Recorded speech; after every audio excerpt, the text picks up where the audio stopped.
everyone, and welcome to the third episode of the Innominate Anime Podcast. I'm Scott from Mechanical Anime Reviews, and here with me are from Zell from Archie Anime, and Hi. Remy, yeah, yay, and Remy from the Lily Garden. Hello. And today we will be discussing some of our first impressions on the new season so far. So, we're in 2008. Just a little warning, there will probably be spoilers in this podcast. I think you meant 2018, right, Scott? Oh, 2018, yes. Ignore that. Didn't happen. So we decided to follow a format in which we would talk about our group favorites, then our individual favorites, then our group dislikes, and then our individual dislikes, and then we sign off. So our to start things off will be the group favorites, and well, we decided to talk about two particular shows. The first one would be Koi wa Amegari no Yoni, aka After the Rain, and which is what we will call it from now on because the Japanese name is too much of a pain to say. Aren't they So all? most of the time, yeah. But After the Rain, what are your guys' thoughts? Personally, Pretty I good. think, yeah, it's pretty good. I want to say that it's probably my favorite of the season. I think there's a lot to be said about the visuals. It's really pretty, and Mhm. I think there's, especially in the latest episode, I think there were a lot of visual cues that could be read into. Mhm. But those are my thoughts so far. Yeah.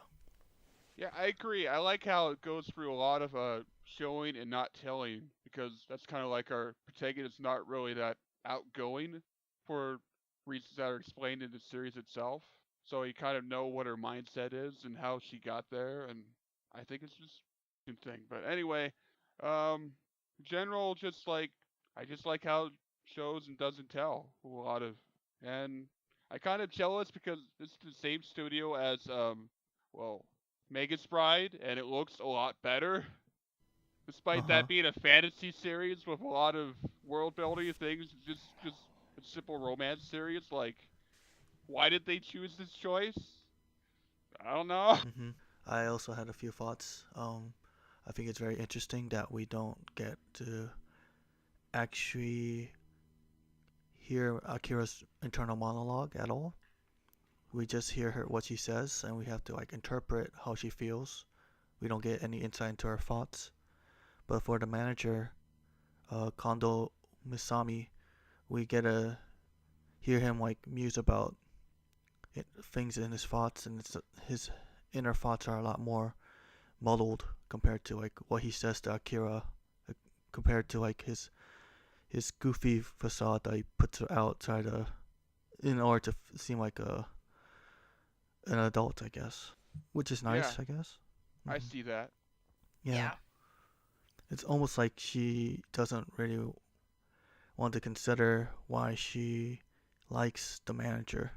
She kind of keeps those thoughts out of mind, and we also don't get to see why, and we have to infer that maybe it's because she's using him to cope with the fact that she's no longer running in track, or maybe that she doesn't seem to have a father figure in the family because Mm. in the recent episode, okay, let's start from episode 2, Mhm. um when the manager visited tried to visit her family in order to apologize for her getting injured on his watch. She only mentions her mother, and then in episode 3, the current episode, the most recent episode, um we only see her mother with her when she finds out from the doctor that that she can no longer run track.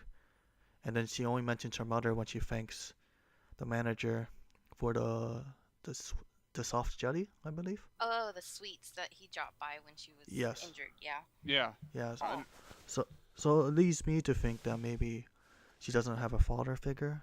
Maybe that's probably one of the reasons why she's drawn to him. And now people are gonna get upset that I'm making this like a father issue thing, but I don't know. What do you guys think? It might be like it could be just. I mean, there's already okay. So there might be some more complicated things going on than we already know. Like we already know, like Mhm.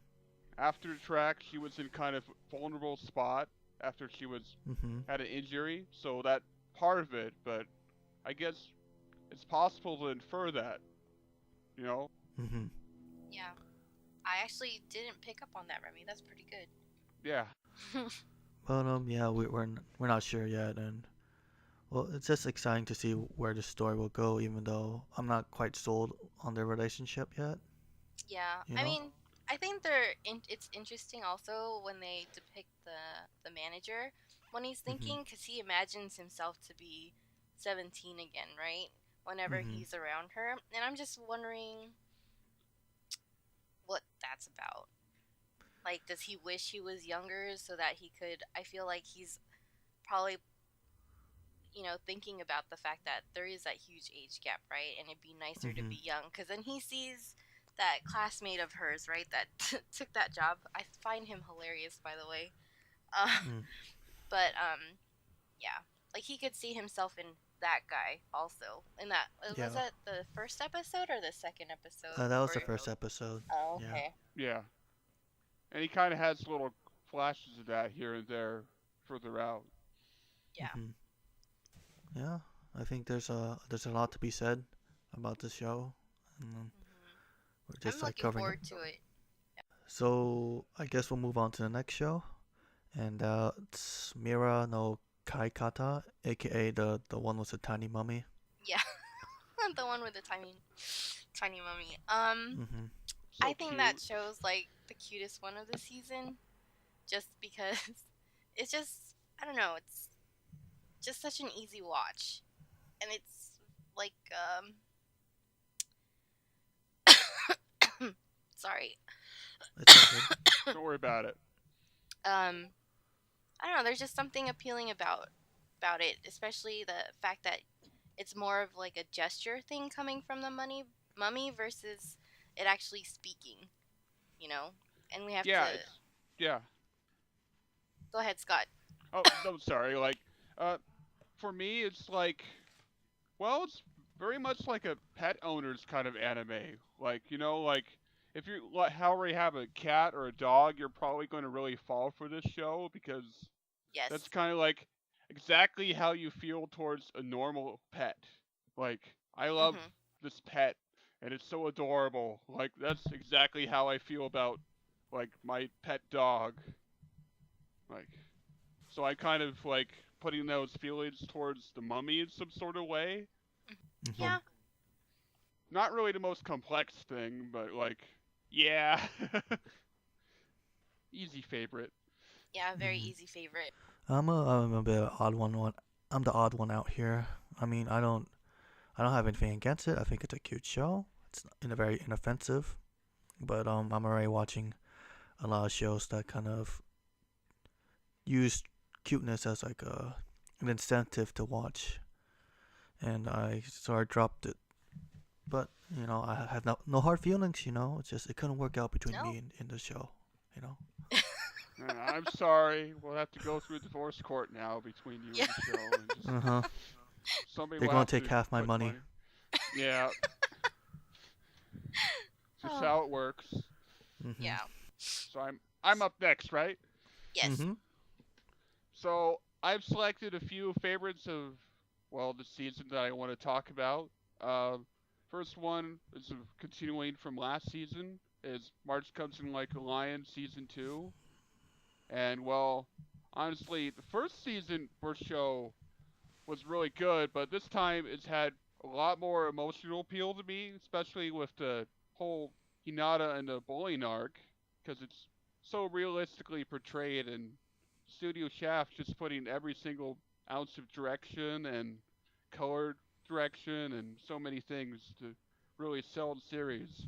And there's also the fact like it never goes the same route every time. Like Ray is a great character, but he's also really at his best when he's around other characters. So he went from Hinata arc and currently he's walking around a certain city with the Majin of Shogi Soya, and Soya is not what you expect from him. It's kind of really intriguing for me. I Any? go ahead. Go. Sorry. No, Oh, sorry. go ahead. Like, do you have any questions? I know. March comes in a lot like a lion. It's been on my list. I started watching it when it came out, but then I just fell really far behind. But I think that would have been probably one of my top contenders too for favorites. But I mean, other than that, I just have what Scott says to go on. But it seems like Yeah. a really good show. I have to agree there. I watched the first few episodes and then I fell behind. But my brother had been telling me to read the manga for like years, so I knew it Oh, was good. It's just I'm just lazy. Well, I do hear some complaints about like how the anime is just a straight adaptation, so it doesn't really do anything or really.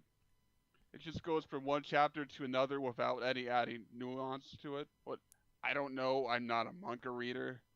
Hmm. I'm in, I'm inclined to disagree probably because like, it's Shaft. They usually throw in a few things, a few visual effects, visual That's true. cues. So I think they probably add to the adaptation, if anything. But I don't know. I haven't read the manga or watched the show. I guess there's only one way to find out. Mm-hmm. Seems like it. I'm going to move on to the next show here, so hmm Mm-hmm. that's okay with everyone. yep. Oh, that's good. Go for it. Okay, next one. Well, just had a first episode appear on Crunchyroll recently. Is either Emiya-san Chi no Koyo no Gohan or today's menu for Emiya family. And well, I'm going to say that I'm definitely like a Fate casual because I've only watched the series so far. So I've seen Fate Zero, Fate Stay Night, Unlimited Blade Works, not the movie yet, and I've seen what Netflix has put out for Fate Apocrypha, and it's just a lot of fun. Just it interesting alternate universe where all the servants and masters seem to be coming together and eating food. Just another one of those slice of life things. It's just great fun. I love cooking anime shows, so this is probably definitely something I'm gonna have to watch soon. Mm-hmm. I think so. Like it's so laid back Huh. and just well I compared have to the usual fate shenanigans where everything just falls apart and just war happens and yeah, it's so different. mhm. I have like 3 questions about it. If could you answer them, Scott? Sure. Okay. One, is it okay for no? Do you find it easy to like ease into these um comedic, humorous, easygoing Fate series after seeing like the more serious Fate series, or is it just like since it's an alternate universe, there's no issue? Yeah, I kind of find it easy to transfer into because exactly what you said. Like, I know Mhm. these characters, but I think some of the slice of life elements of each show might have been best part. Mhm. Well, besides good action. But, Yeah. so like, here's a lot more slice of life and just characters. That, yeah, Mhm. Easy sell. Has Lancer died yet? he hasn't appeared in anything besides the opening. Wow, it's really suffering to be Lancer. He Always. has it hard. Aw, always. And We have a for the third. third question, um, Netflix is really holding that series hostage, isn't it? The Fate Apocrypha. Yes. So second half will appear on February 9th. Is what I've heard. So Wow. soon, On soon on Netflix? Yeah. Netflix. Oh, okay. I haven't picked it up yet. It's a crazy ride. Oh. Well, even more insane than usual because more masters, more servants, more fighting, Right. Less characterization. less Yeah. characterization. Yes. And well, I'm gonna move on to third choice, which is kind of unusual, I think, because I haven't heard a lot of Mhm. people talk about it. But Mhm. it's Beatless, which is uh, small little. Well, I don't know if it's little, but it's gonna a cyberpunk anime. Just it kind of has a similar setup as Chobits at first, but it seems to be going Mhm. more kind of like social analyzing route. I think because a lot of the androids that are put into play take a lot of cues from a cloud in the internet or something, but you see how the people react like these people are actually real instead of emotionless robots that they actually are. And there's kind of interesting cyberpunk kind of setting for me that I really like, though I think the execution could be a lot better, but I think it's getting more interesting as time goes on, but only Mhm. 3 episodes so far. Yeah, I don't actually hear that many people talking about it or seeing that many people Yeah. talk about it. But I'm glad you're enjoying it so far. Yeah. Yay. Yay. Okay, so does that mean I'm up next? Yeah, go ahead. Take it, Zell. Mhm. Okay, so I'll talk about my three. The first one I'm going to talk about is Ramen Daisuke Koizumi-san. Mhm.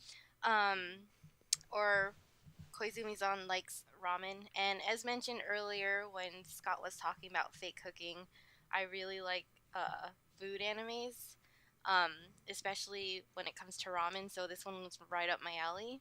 And what I really like about Koizumi-san is that these ramen places are like I think a few of them are actually real because there was a episode about a pineapple ramen and I thought that was weird, so I googled it and it actually exists and it was the exact same shop that was featured on the episode. So I making note of all the restaurants that she's going to because I'll be heading to Japan in April, Ooh. so I might want to check out some of those spots. Mhm. So that's Mhm. one of the reasons why I like Koizumi. But I mean, some of the characters are kind of annoying, but I'm Yeah. really there for the food. Yeah, that's fair. I think most of the shops are probably real, so that's pretty sick. But Hmm. yeah, I dropped that series because I mean, Koizumi is just like she likes ramen. That's it. Um, Yeah, she's flat. yeah, they're all flat basically. The They character all the are. character I resonated the most with was the glasses girl because I also get my glasses fogged up when I eat. That's it. Yeah, Yeah. yeah, But well, there's Yuri subtext, I guess, since the blue-haired girl is just obsessively obsessed stalking with Koizumi. Koizumi. That's But true. yeah, that's not enough to win me over, even though I'm supposed to be running a Yuri blog. So that's it for me. But I'm glad you're Well, enjoying it. The ramen does look I learned a lot about ramen. yeah. Yeah. Should I just move on to the Yeah, next one? sure, go Uh, ahead. yeah, sure. Okay. Second would be Senryo Danshi. Um, cute boys doing cute things. Obviously a marketing ploy, but there's some surprisingly heartwarming moments or anecdotes in it that appeal to me, especially with the main character in Pom Pom Purin, where he's like, he doesn't want to admit it because it's not cool, because that's pretty relatable. Mhm. But I wasn't expecting the whole drama of like his grandma and the backstory of Pom Pom Purin. Other than that, some of the melodrama is a little exaggerated, like the last episode with the My Melody guy. Uh huh. Um, and I love shows like this where it's like cute boys doing cute things, but believe me, there's a lot of like cringeworthy moments that make me roll my Mhm. eyes. But overall, it's really cute. Fair enough. Um, Yep, I actually ended up dropping this one too. Like I at know. episode 4.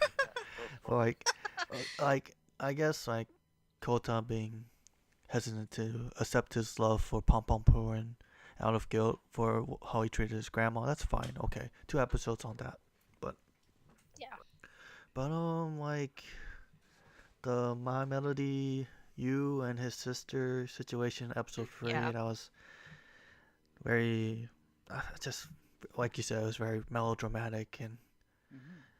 I appreciate that they're trying to string together some kind of story because this series is basically advertisements for Sanrio goods, but like most anime Yeah. series, it's like an advertisement for something, right? But Yeah. Usually for the so there's some manga. thought into yeah, there's like some thought into the series, but Yuri was just really annoying. And then I'm not sure if you watch episode 4, but No, not no, yet. I know it's about the Hello Kitty guy. yeah. Yeah. I'll just say that he doesn't quite understand what team sports is, even though he's been playing team sports for many years, and that's kind of frustrating.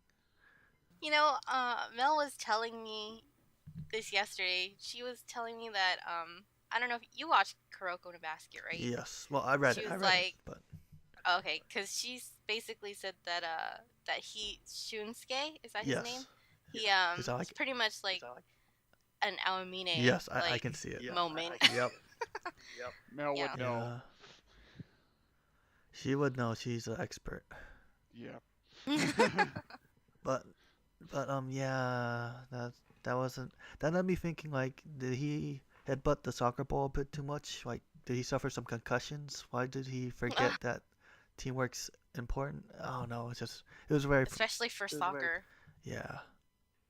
Yeah. I'll have to check it out. Yeah, I'm behind one episode on that. That just came out yesterday, right? Yeah, it came out yesterday, so Okay. Okay. okay.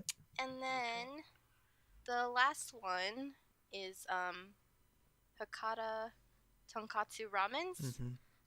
The one that's all about the the assassins and killers in the city. Yeah.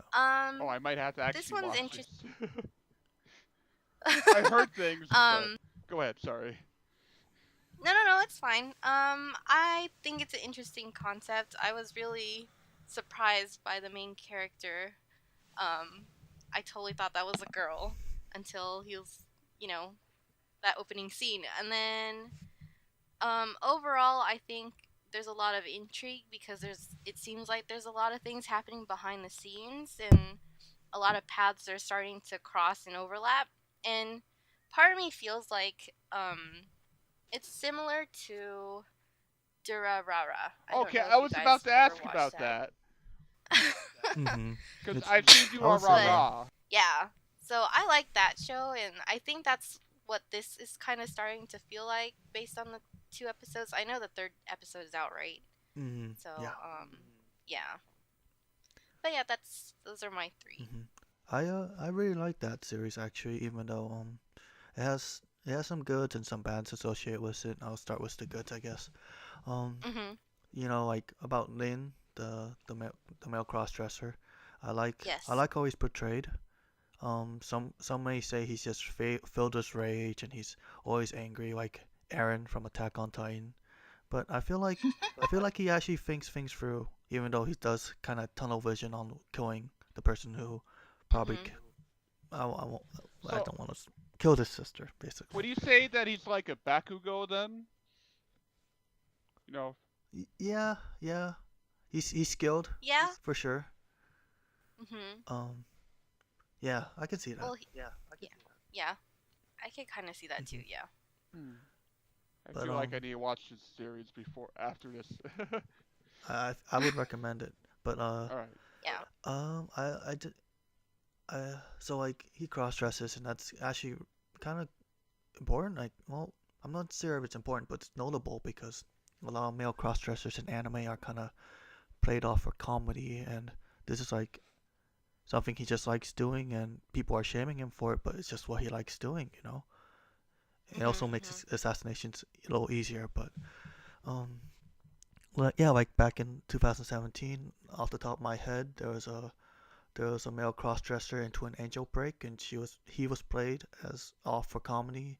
There was, I think it was implied that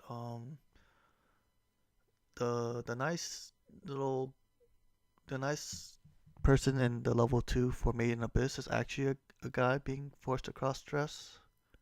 I don't Yes. remember his name. I hmm forget his name. Her. Yeah, I think Yeah. so too. Yeah. hmm But that wasn't played off for laughs. That wasn't played off for well, I mean, no, that wasn't played off for comedy, but also like she also whispered into his ear that he'll be hung up naked from the ceiling, and that was kind of put off for comedy, I guess. But Yeah, but they've done that before with. yeah. Yeah. So that one's not exclusive to male crossdressers, but then so that one doesn't really count. But there's the crossdresser in Blood S. You know, it seems like it's a trend. It's good to see like a male crossdresser being, you know, a character, not just comic relief. And not just yeah. Yeah. I can see that. That's pretty awesome. But I guess the minor point, the minor issue for the series is like how the women are portrayed. You know, they're just beaten, they're raped, they're killed. Some people will take offense with that. Oh. You know. Yeah. But Especially, who was the character that the one that just got hired at Murder Inc. Right? Mm-hmm. Like he went and like blew all that money. Like that was really like, oh my gosh. Yeah. Yeah. He went for the head on the Went into stick. that. Yeah. But it's like it's kind of to be expected in this kind of setting. But I understand that some people will have trouble watching such content. Yeah. So Yeah. it's just something to note. Yeah. Yeah. Okay. Remy, it's your turn. I dreaded this day. It's okay. Okay. So I guess first up it's Mitsuboshi Colors.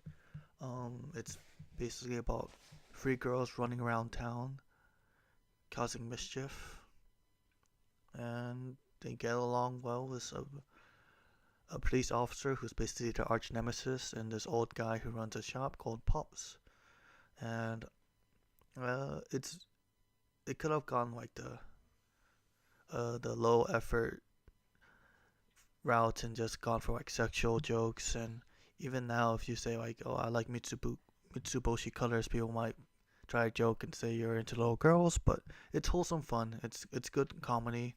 The chemistry between the characters are enjoyable to watch, and it's not exactly deep or anything, but it's something calming to enjoy on a Sunday, I guess. I like shows like that.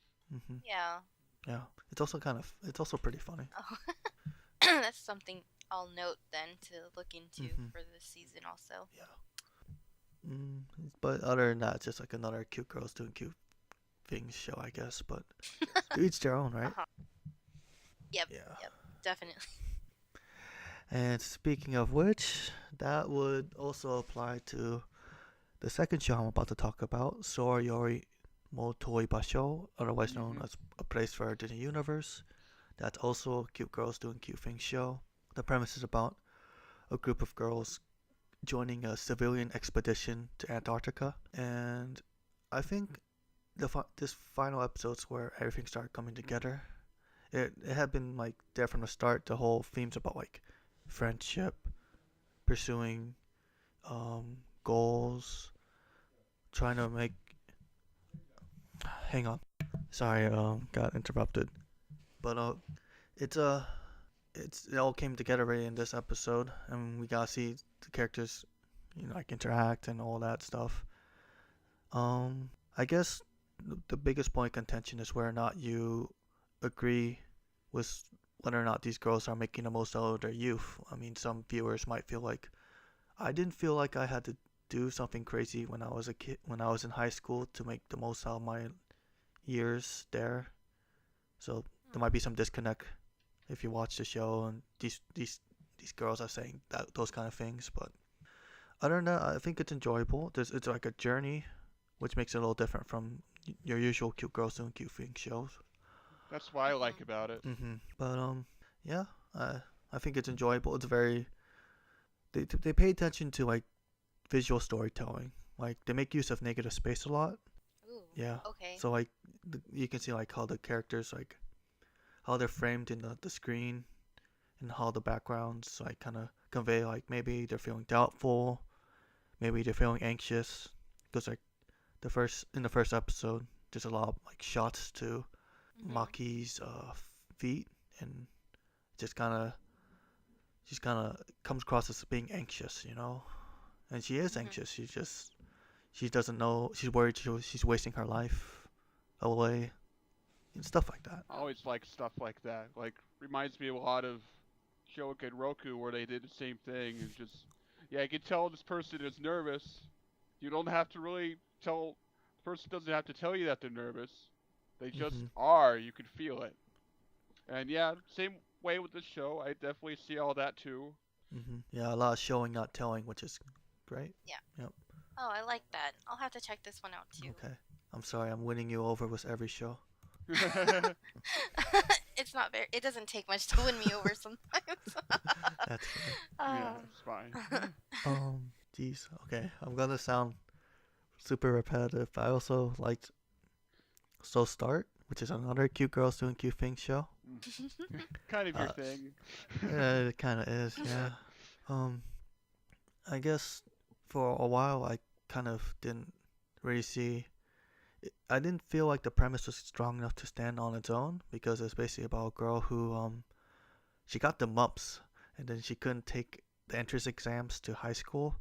She just like chilled for a year and then now she's actually in high school but she's a year older than her peers and she's afraid to like tell them what's going on because she's afraid they'll like make fun of her. And it's like I felt like for first few couple episodes I felt like it's not a big deal. Come on, they're nice people. They're not gonna mhm. make fun of you. But it's more than like that. It's like more like with insecurities, like how others see you. I guess even though they're obviously probably not gonna make fun of poor Hanatan. Her name's Hana. My bad, not Hanatan. But she's just like it's just you feel like you lack self confidence, you have a poor self image, and it just kind of seeps into how you see yourself, and it's more than just oh just do it, they don't care. It's kind of like it's just something it's harder to deal with. It's easier said than done, I guess. Is what I'm trying to say. And I guess I kind of had some personal experience with that. I won't go into that here, but that's and then in this episode there's a girl who's introduced who failed getting into college 2 years in a row, and she just didn't really want to go out. Felt scared, anxious to go out, pressured. She kind of crumbled under that pressure. And Oh, so, wow. This seems really. I mean, yeah, it touches on based on some more serious topics, I guess. Yeah. But ultimately, it keeps it kind of lighthearted. Okay. Yeah. So Oh. I wouldn't say like it endlessly explores like such themes, but kind of like gives it a little touch and then plays it off for laughs, I guess. But it's most definitely like it's a very textbook definition of cute girls doing cute things shows. But I enjoy it. There's some moments of seriousness. Sounds good. Well, I'm glad you like those shows. Thank you. Yeah, that's. So should we start our dislikes? Okay, This you two season. have fun with Death March. I'll be here in the corner. So I guess for our first, we only have one major dislike as a group for today's episode, and that's what Death March to the Parallel World Rhapsody. What a long title, I have to say. Very Yeah. light novel. Yeah, it is. I actually was going to start reading this light novel when I saw it, but then I don't know, I couldn't bring myself to actually just start reading it.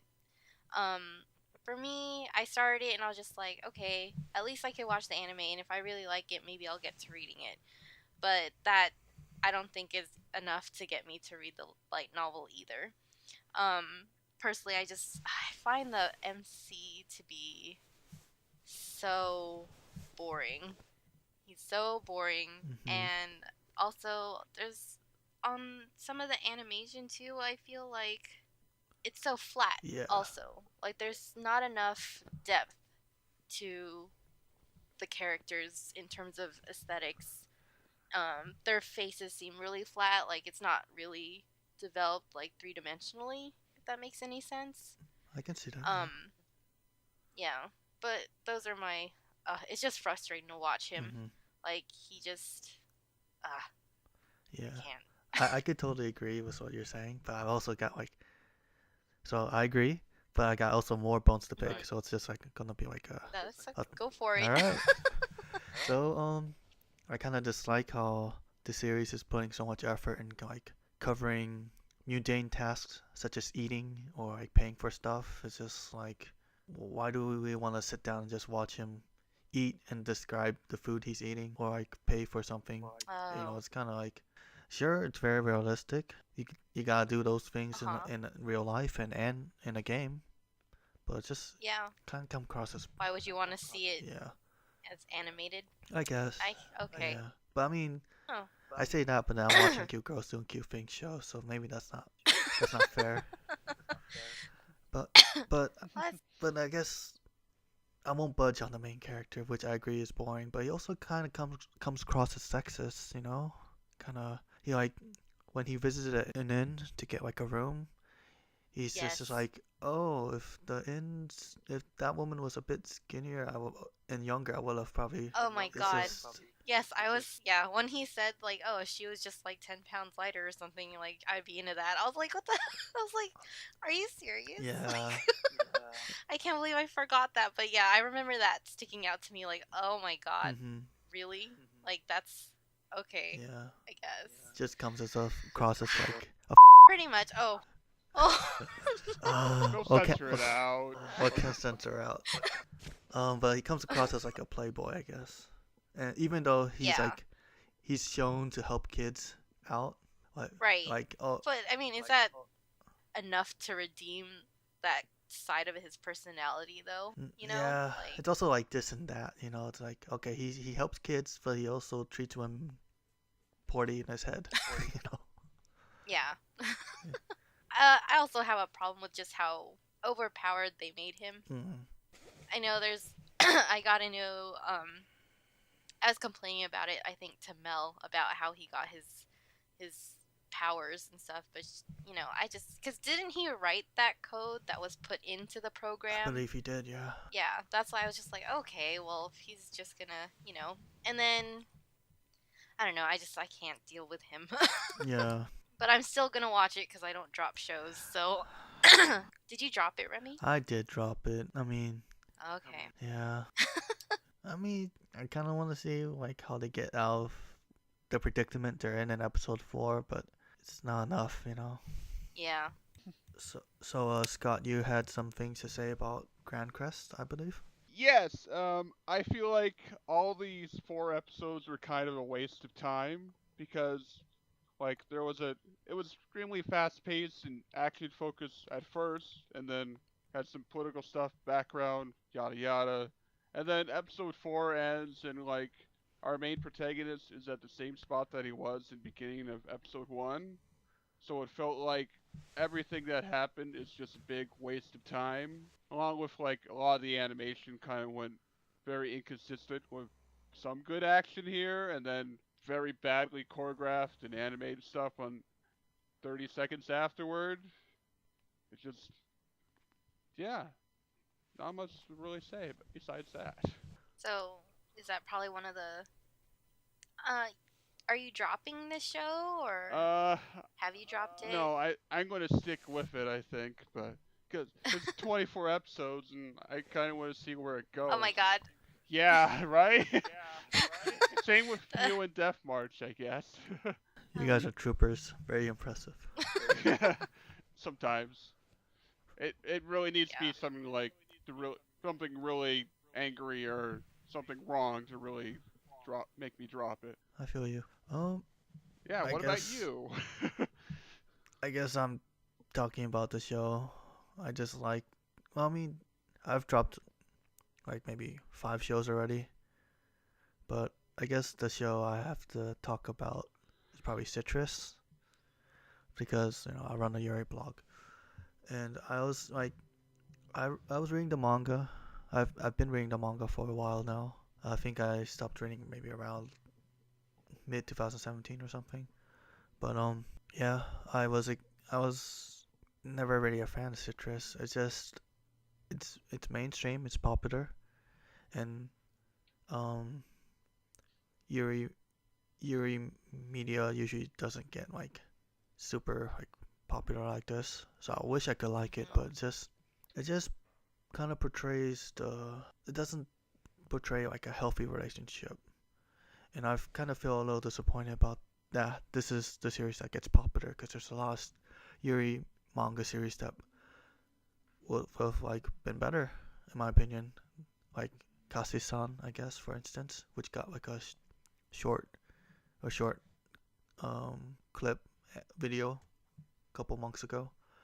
But I guess the whole I'm making out with my stepsister, so it's not actually incest, but it's inseki. It kind of point of view is just attention grabbing, so that's why they adapted it. But there's like instances of sexual assault, which actually isn't like justified. Like the characters call her out on this, but she's just so robotic that she doesn't quite understand that it's not okay, I guess. That's the black-haired character, Yes, right? yeah. Yeah, I don't remember their May. names, but I remember because Yeah. okay, May. Yeah. I mean, I like Yuzu. She's a good character, I guess. I wish she wasn't in this series, you know. Yeah, because I think I picked it up because I'm kind of, I don't really read a lot of Yuri, but I did see that Citrus was getting popular, so I decided to check out like a couple chapters, and I was kind of like, huh. I was like, you pointed out, like, of the series that's getting popular, why is it this one? And I guess, yeah, because it's got that like that controversial factor to it, I guess. Yeah. But at the same time, it's like, but there's so many other good stories out there. And then it almost feels like, then it starts to like put itself in a category where it's, it starts being stereotyped as like, oh, if that's what Yuri is about, I'm not going to watch it, when there's other stories out there that are more, healthy and... Yeah. It's hard to place it because like if you like introduce this to someone as far as like their first Yuri media, they'll start to think that, oh, this is all Yuri manga and anime is like this, right? They force kisses on each other, and I don't know. Yeah, it's because it's almost in the same vein of like NTR, right? From like, was it summer? Yeah, summer 2017. So, yeah, which was also very difficult. No, wait. I think it was winter 2017. Yeah. Either so way, about a year like... ago. But That's right. It was about the same time as Scum's Wish, right? I think. Yes. All right. I believe so. I remember writing episode reviews on those shows. Oh, okay. Yeah. All right. Yeah. Okay. Then it was a year ago. Yeah. So, how did you guys feel so far overall about winter anime this year? They're okay. I think we were just... There's not... Oh, sorry. No, go ahead. It's just that it feels like we kind of 2017 really spoiled us in some ways. Because it was just a lot of good shows. Well, at least in winter and fall, and maybe some in spring, but in summer. But yeah, I think we've just been spoiled. I think there are a lot of good shows, but there aren't like that many like great shows, I guess. So I guess I'm along the same vein as Scott. Yeah. No, I'm in complete agreement with you guys. Like, the past couple winters have had really strong shows. But this season though seems a little like neutral, which is why my seasonal watch list isn't as packed, I guess. I've been actually catching up on a lot of older ones and ones that I missed from last year. Okay. Yeah. But I won't stand for people saying that the season sucks. I think there's still some quality. It's just more more oriented towards like people who enjoy comedy, I guess, or maybe cute girls doing cute things shows, which isn't everyone's cup of tea. Or cute boys doing cute things. That too. One of those. Yeah. All of those. What am I talking about? But yeah, winter 2017. Yeah. 2018. At least you're not 10 years earlier.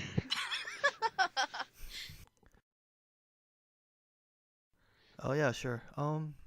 Thank you all for listening to the Innominate Podcast.